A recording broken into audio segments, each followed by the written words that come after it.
The phone buzzed once, twice, 3 times before I picked it up. I had just finished unpacking my new travel bag, the one I'd promised myself I'd finally use now that retirement had arrived. The call came from Vanessa. My daughter-in-law's voice was sharp, sugary, and cruel in its confidence. "Clara, you're retired now, right? You don't do anything anymore. So, I need you to watch the kids for a couple of weeks. I'm flying out tomorrow morning." There was no greeting, no question, just an order wrapped in condescension. My hand trembled slightly as I held the phone. I looked around my small kitchen in the quiet suburbs of Seattle, the half-open brochures of the Pacific Coast Highway, a steaming mug of chamomile tea, and the soft sound of rain tapping against the window.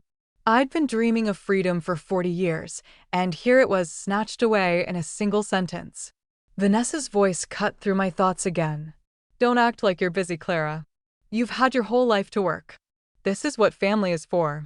I smiled faintly, even though she couldn't see it. "Of course, Vanessa," I said. "Bring them over." I ended the call and stared at the muted reflection of my face in the window. My pulse slowed. My voice steady. "You think I do nothing?" I whispered. "Let's see what nothing can do." Before we go deeper, dear listeners, I want to know, where are you watching from tonight? Somewhere quiet and rainy like Seattle? Maybe the busy streets of New York?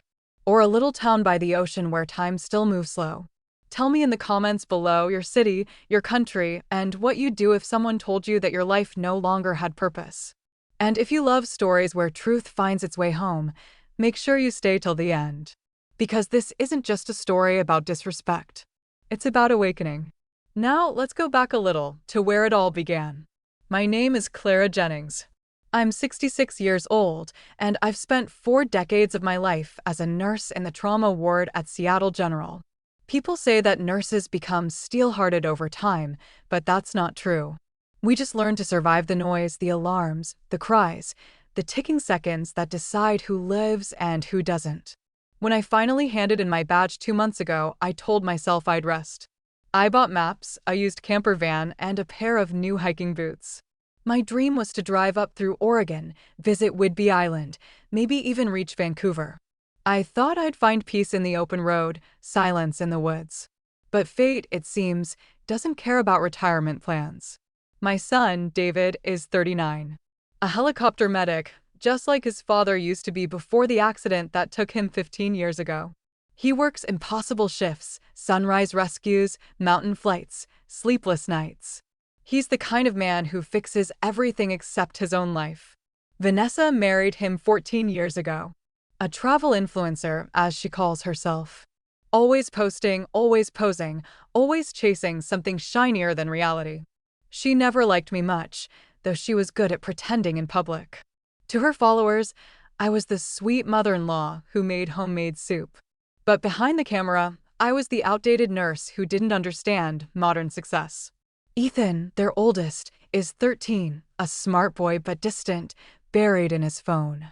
Lila, 10, is delicate and anxious, always measuring her worth against invisible expectations. And little Max, 6 years old, pure joy when he forgets to be afraid. I loved them all deeply, even when I barely saw them. Vanessa controlled every visit, every photo, every narrative. In her eyes, I was background noise. That night, after her call, I didn't sleep. I sat by the window with my tea, listening to the rain. I thought about every patient I'd ever cared for, their pain, their recovery, the small ways they fought back against despair. I realized something simple but powerful: you can't heal what you won't confront. And I decided that I wasn't just going to watch her children. I was going to teach them, and maybe even her, a lesson about what real care looks like. Morning came gray and cold. At 7 sharp, a black SUV pulled into my driveway. Vanessa stepped out in heels too high for the slick pavement, her perfume slicing through the mist. She wore a beige trench coat, oversized sunglasses, and that smile, half plastic, half predatory. The children climbed out one by one, dragging suitcases larger than their little bodies. "Ethan, Lila, Max," she said briskly, "give Grandma a hug." None of them moved. They just looked at me, blank-faced, uncertain. Vanessa rolled her eyes. "Oh, don't be rude. You know how sensitive she is." I stepped forward and opened my arms, pretending not to notice their hesitation. "Good morning, my darlings," I said softly. Only Max responded, pressing his face into my coat for a second before pulling away. "Here's their schedule," Vanessa said, handing me a laminated sheet. "Ethan needs Wi-Fi for his online games. Lila's gluten-free now, don't mess that up. Max doesn't sleep unless he has his tablet. I'm flying out in an hour, so I don't have time to go over everything. Just follow the rules." I glanced at the paper. It wasn't a schedule, it was a list of demands. Meal times, screen times, approved snacks, even what colors their pajamas should be. "And you'll be gone how long?" I asked. 2 weeks, maybe 3, she said. "Depends how the retreat goes." "It's a huge opportunity." I looked at her. "And David?" "He's fine with it," she said, too quickly. I knew that tone. My son had no idea. "Oh," I said, smiling faintly. "Of course." She smirked. "Good. Don't feed them junk like last time. And Clara, try not to bore them with your nurse stories. They're kids, not patients." She turned to leave, heels clacking on the wet driveway. Before she climbed into her SUV, she leaned close and whispered, "You're lucky to have a purpose again, even if it's babysitting. Not everyone your age gets that." I stood there, watching her car disappear into the fog. My pulse stayed calm. My jaw didn't move. But inside me, something old and patient began to stir. For the first time in years, I felt the same focus I used to feel in the emergency room when a trauma case rolled in, a steady hum of purpose under pressure. The children stood awkwardly by the door, waiting for instructions. "You can leave your shoes on," I said. "It's chilly inside." Ethan shrugged, pulled out his phone, and vanished into the living room. Lila followed quietly, clutching a stuffed bunny that looked too small for her age. Max lingered. "Grandma," he asked softly, "why doesn't Mom hug us goodbye anymore?" My heart broke, but I smiled. Maybe she forgot how, sweetheart. But we'll remind her someday. He nodded and ran after his sister. The house filled with silence, the kind that hums just before a storm. I took a deep breath, exhaled slowly, and looked around. Toys scattered on the floor. Bags of snacks labeled organic. Tablets blinking on standby. I thought about the woman who had just driven away, the arrogance, the entitlement, the cruelty disguised as confidence. Then I thought about my son, somewhere in the sky, flying patients out of danger while his own family crumbled on the ground. By evening, I had made dinner. Simple roast chicken, vegetables, and apple pie. Ethan refused to come to the table. Lila said she wasn't hungry. Max ate in silence. I didn't push. I'd learned long ago that patience outlasts defiance. Later, while doing dishes, I noticed a small pink phone peeking out of Lila's backpack. A second phone, definitely not a toy. I turned it over in my hand. The screen lit up with a preview of messages. My breath caught as I read them. "Adam, I'm counting the days. Once he signs the papers, we'll be free. The cabin in Vancouver is ours." My fingers tightened around the phone. I didn't know who Adam was, but I knew exactly what Vanessa was planning. She wasn't just leaving for a conference. She was leaving for good. And she was taking my son's life down with her. I put the phone back where I found it and wiped my hands. Years in emergency medicine had taught me that reaction is useless without strategy. So, I did what I'd always done when the situation looked hopeless. I made a plan. I sat at my old oak desk, opened my laptop, and typed a single name into the search bar: Irene Patel. My best friend from the hospital. A woman who knew how to find answers buried deep. The clock read 11:45 when I hit call. She answered on the second ring. "Clara? It's late. You okay?" Her voice was calm, familiar, grounding. "I'm fine," I said. "But I think my daughter-in-law's about to make a move that'll destroy my son. What do you need?" Irene asked. I looked at the glowing phone on the counter, at the sleeping children upstairs, at the rain hitting the window. My voice came out steady, deliberate, like a pulse line on a monitor. "I need your help," I said. "It's time to remind Vanessa what happens when you underestimate a woman who's been trained to save lives." As I hung up, I felt a strange calm settle over me. The kind of calm that comes before you take action. The kind that says the storm isn't coming, it's already here. Rain washed against the windows all night, soft and rhythmic, like the sound of time itself keeping watch.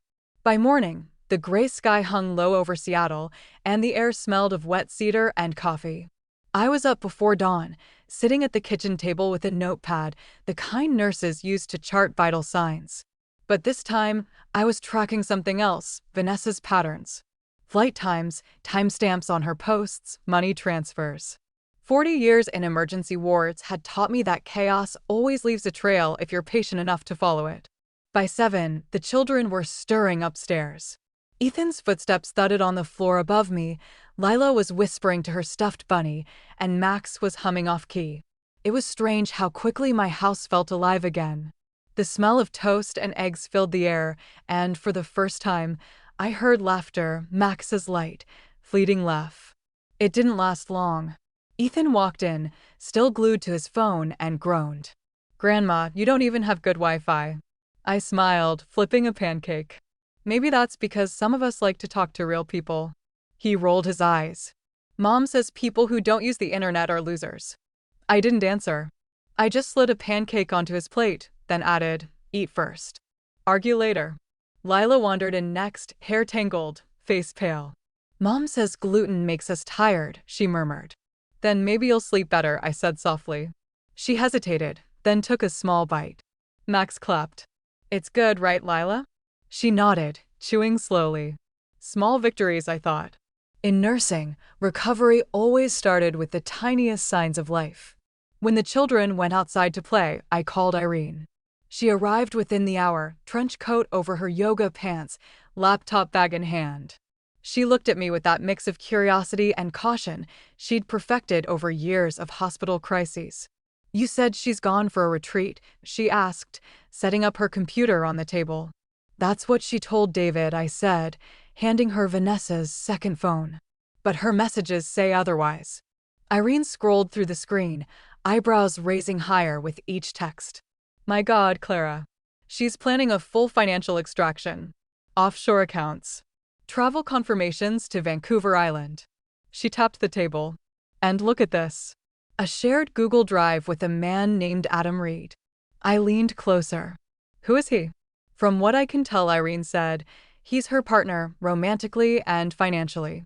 He runs something called Pure Path Wellness Retreats, but there's no registered business license. It's a front." I sat back, exhaling slowly. "David doesn't know. He trusts her completely." Irene's eyes softened. "Then it's time he stopped." By afternoon, the rain cleared, leaving sunlight glinting off puddles in the street. The kids were in the backyard, kicking a half-deflated soccer ball. I watched them through the window, their movements hesitant, like animals testing new ground. I wanted to run outside and tell them they were safe, that they could be children again. But safety isn't given, it's earned. So I waited. Instead, I turned back to Irene. "If Vanessa's using David's name for these accounts, can we trace the transfers?" Irene nodded, typing furiously. "Already on it." "And Clara?" She looked up. "Do you want to expose her? Or do you want to save him?" I thought for a long moment. "Both," I said finally. "One requires the other." The next morning, Ethan stomped into the kitchen demanding Wi-Fi again. I looked at him calmly. "You can earn it." He frowned. "Earn it? How?" "By helping," I said. "Family means everyone contributes. That's the rule here." He crossed his arms, clearly preparing for war. "Mom says you just want to control people." I smiled. "Then she taught you wrong." He glared at me, but I saw confusion flicker in his eyes. It wasn't defiance, it was defense. Vanessa had built walls in her children's hearts, and I was learning where the cracks were. By noon, Ethan was begrudgingly washing dishes while muttering about slave labor. Lila folded laundry in silence. Max played quietly beside her, humming the same tune he'd hummed the day before. I looked at them and thought, progress.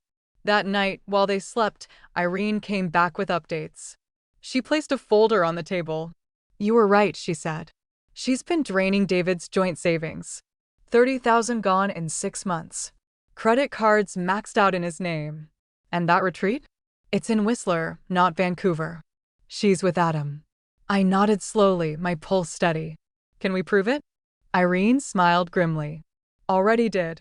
I cross-referenced flight manifests and her Instagram posts. The timestamps don't match her supposed conference schedule.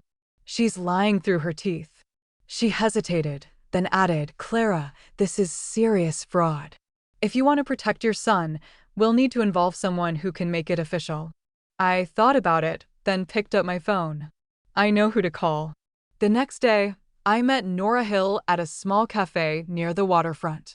She looked just the same as the last time I'd seen her, calm, steady, kind eyes. Years ago, she'd been a social worker who handled one of my patients' family crises, and I'd helped her through a night of chaos. Now, she owed me a favor. You've got my attention, she said, stirring her coffee. I told her everything, Vanessa's manipulation, the fake trip, the money. Nora listened quietly, jotting notes. You've got grounds for a report, she said finally. And if she's planning to flee with the kids or assets, we can intervene legally. But I'll need evidence. Hard proof. I smiled faintly. Don't worry. I've been collecting it since the moment she drove away. Back home, the children were different. Slowly, almost imperceptibly, something was changing. Ethan started coming downstairs without his phone glued to his hand. Lila began sketching again, small pencil drawings of birds, trees, and one picture that nearly broke me.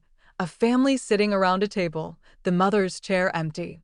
Max became my shadow, following me everywhere, asking endless questions about nursing, about the hospital, about how hearts keep beating even when people are sad. Because love keeps them going, I told him once. He nodded seriously, as if storing that answer somewhere safe. 3 days later, Irene arrived with an envelope. You'll want to see this, she said. Inside were printed screenshots from Vanessa's email. She's been sending Adam copies of David's pay stubs. She's preparing to refinance your house, Clara. In David's name. I froze.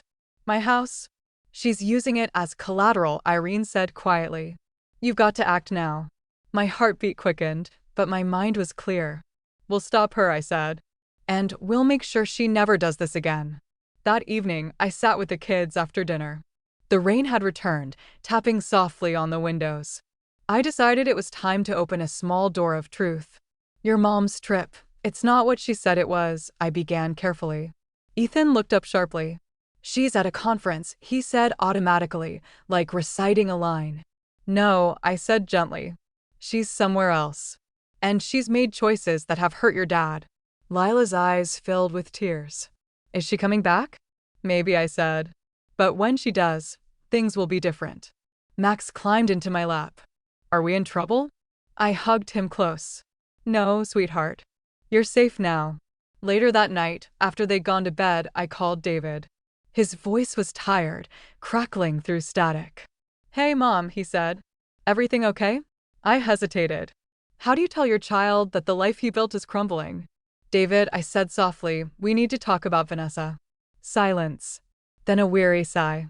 What about her? She's lying to you, I said. And she's using your name to move money. I have proof.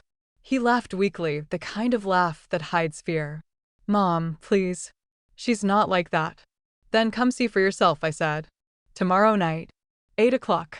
He agreed, though I could hear the disbelief in his voice. The next morning felt heavy, as if the air itself knew something was about to shift. I spent the day cooking his favorite meal, beef stew with rosemary, and pretending everything was normal. The kids helped. Ethan peeled carrots without complaint. Lila set the table. Max folded napkins into little boats. When David finally arrived, he looked exhausted, his uniform creased, his eyes hollow. He hugged the children, then sat across from me at the table. What's this about, Mom? I didn't answer. Instead, I slid the phone across the table. Read the messages. He frowned, scrolled, and froze. His face drained of color as he read Vanessa's words. He'll sign anything if I cry long enough. Once the refinance is done, Adam and I will disappear for good. He kept reading, hands trembling. Adam, he whispered. Who is Adam? I said nothing. He kept scrolling, pictures of Vanessa and a man on a snowy balcony, champagne glasses in hand. She said she was working, he murmured. She said she was helping build our future. She was, I said softly. Just not with you. He sat there in silence for a long time, staring at the phone. When he finally spoke, his voice was low and raw. "What do I do, Mom?" "You protect your children," I said. "And you let me handle her." He looked up, eyes glassy but resolute. "You've already started, haven't you?" I smiled faintly. Let's just say old habits die hard. That night, after he left, I stepped outside into the drizzle. The city lights shimmered across the wet pavement, and in the distance, I could hear the faint echo of ferry horns over Elliott Bay. My hands were steady, my mind sharper than it had been in years. Vanessa thought she'd left me with 3 burdens. What she didn't realize was that she'd handed me 3 reasons to fight. The children were asleep upstairs, their breaths soft and synchronized. I looked up at the rain and whispered, "You said I'd do nothing, Vanessa. But I'm about to do everything." And as I turned off the porch light and locked the door, I knew this wasn't just about revenge. It was about redemption.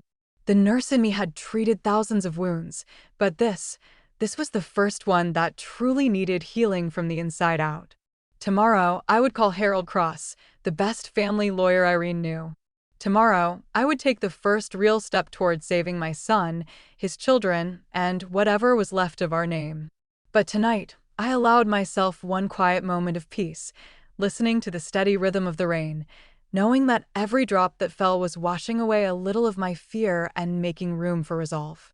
Morning came clear and cold, the kind of Seattle morning where the air tastes like metal and resolve. I sat at the kitchen counter with a mug of black coffee, the steam rising in steady spirals while Irene read through the documents spread before us. Across from her sat Harold Cross, the family lawyer Irene had brought into the fold, a gray-haired man with the calm precision of someone who's seen every kind of betrayal and learned to keep his voice low through all of them. "It's airtight," he said, sliding the folder toward me. "The money trail, the false signatures, and the property refinance attempt, all in her name, all traceable." I nodded, though my stomach churned. It wasn't satisfaction I felt. It was the weight of consequence. "David's on board?" he asked. Irene answered before I could. "He signed everything this morning. We've frozen the joint account and secured the kids' custodial savings. She can't touch a dime." I looked out the window where the rain had stopped, the driveway slick with light. "Then all that's left is to wait." Vanessa came home earlier than expected, 2 days before she was supposed to return. I saw her car before I saw her, a sleek white Lexus that didn't belong to her last month. She stepped out, sunglasses on despite the clouds, suitcase gliding behind her, designer bag slung over one shoulder. The kids were on the porch. Ethan froze mid-step. Lila clutched the railing. Max whispered, "Mommy." Vanessa's red lips curved into a wide smile. "Hi, babies," she sang out, voice dripping with sugar. "Did you miss me?" The kids didn't move. David came out from behind the doorframe, his uniform still on, arms folded. Vanessa's eyes flicked to him. "You're home early," she said, tone shifting ever so slightly. "So are you," he replied. "Flight get cancelled?" Something like that, she said lightly, brushing past him into the house. "I thought I'd surprise everyone." She dropped her bag on the floor and looked around. "Well, isn't this cozy? The house actually looks clean for once." "Thanks, Clara." "You're welcome," I said evenly, meeting her gaze. She gave me a bright, empty smile, the kind that never reached her eyes. For a few minutes, we moved like actors in a play, Vanessa checking her phone, David pretending to tidy the counter, me wiping down the same spot over and over. Then Irene's voice came softly from the hallway. "Everything's ready." Vanessa looked up, brow furrowed. "Everything," she repeated. That's when Harold entered the room, calm and deliberate. "Mrs. Jennings," he said, extending a hand. "I'm Harold Cross, family counsel." Her eyes narrowed. "Excuse me? Family counsel for what?" "For your husband," he said. "And his mother." The smile vanished. "What's going on here?" she demanded, looking from one face to another. David straightened. "Sit down, Vanessa," he said quietly. She laughed once, sharp and disbelieving. "Is this some kind of intervention?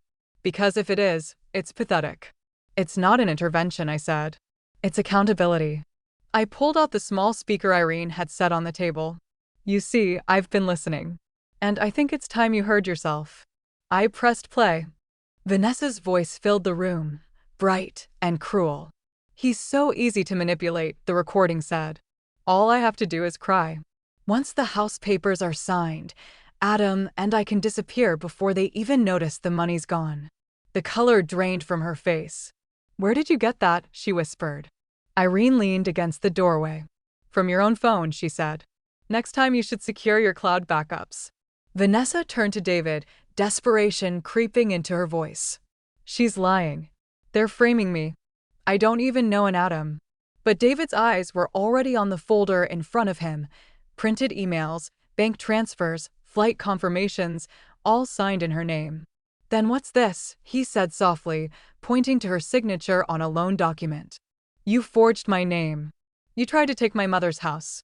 Her voice cracked. I did it for us, David. You're gone all the time, working yourself to death. I needed stability for the kids. You needed money for your boyfriend, he said. The kids were standing silently in the doorway now. Lila's lower lip trembled. Mommy, she whispered again. Vanessa turned toward her, eyes wide, face painted with panic.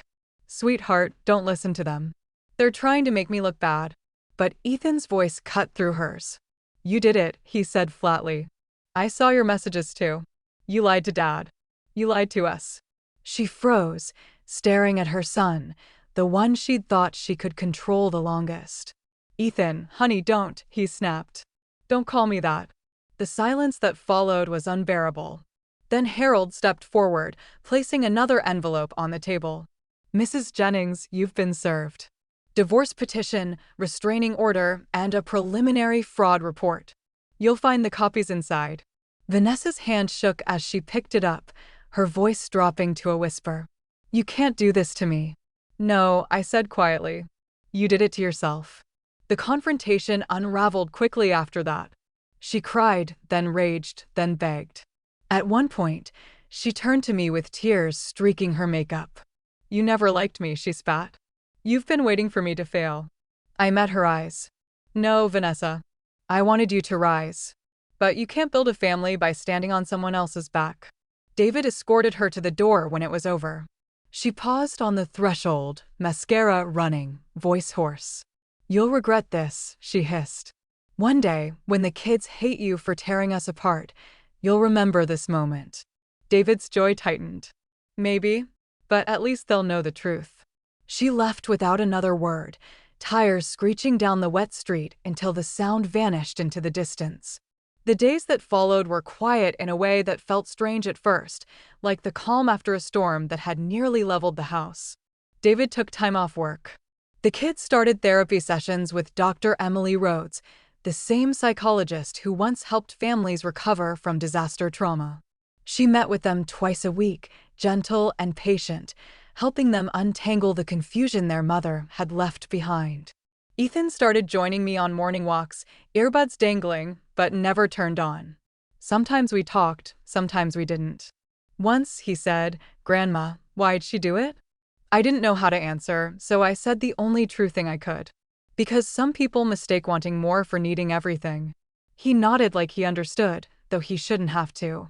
Lila began to smile again, small, cautious smiles that looked like sunlight slipping through clouds. She drew pictures of trees and birds, but now there was a figure beside them, a woman with short gray hair and kind eyes. That's you, she said shyly one morning.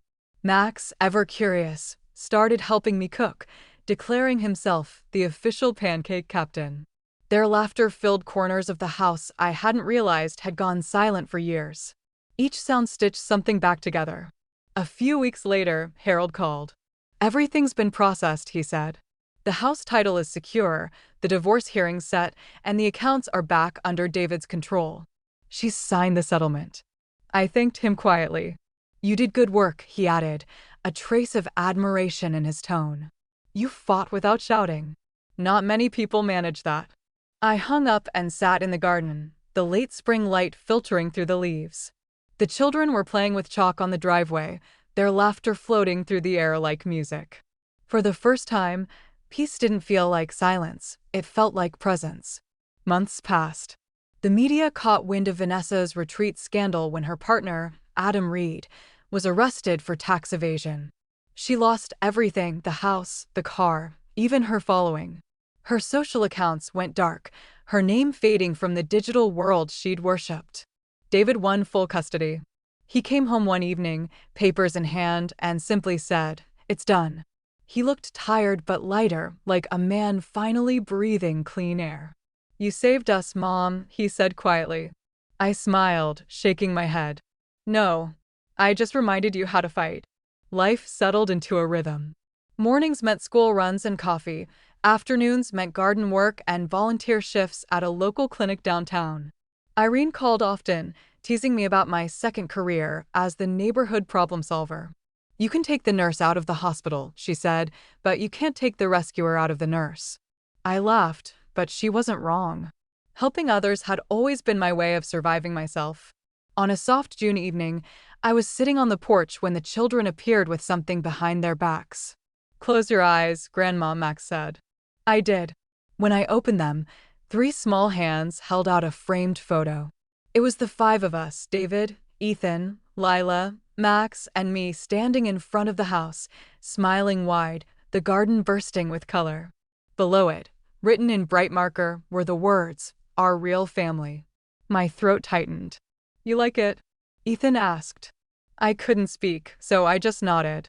Lila hugged me around the waist. "You do a lot, Grandma," she said. "You do everything." That night, after they went to bed, I walked through the quiet house. Every room held echoes of what was lost and whispers of what was found. I thought of the woman I'd been before Vanessa's call, the one who thought her life was winding down. She'd been wrong. Life doesn't wind down. It sharpens, it tests, it redefines. I stepped out onto the porch, the night air cool against my skin, the stars faint above the city's glow. I whispered into the dark, not out of bitterness, but finality. "You said I do nothing, Vanessa." But it turns out, doing nothing would have been the worst mistake of all. The next morning, I brewed coffee as sunlight poured across the counter. David came downstairs in his uniform, the kids chasing each other down the hall, laughter ringing like bells. I stood there, smiling, the aroma of coffee and maple syrup filling the air. Somewhere deep inside, a quiet voice, the one that had guided me through all those long nights in hospitals and all those longer nights of heartbreak, whispered, "You did it. You didn't just save them. You saved yourself." And that, I thought, pouring the coffee, was everything.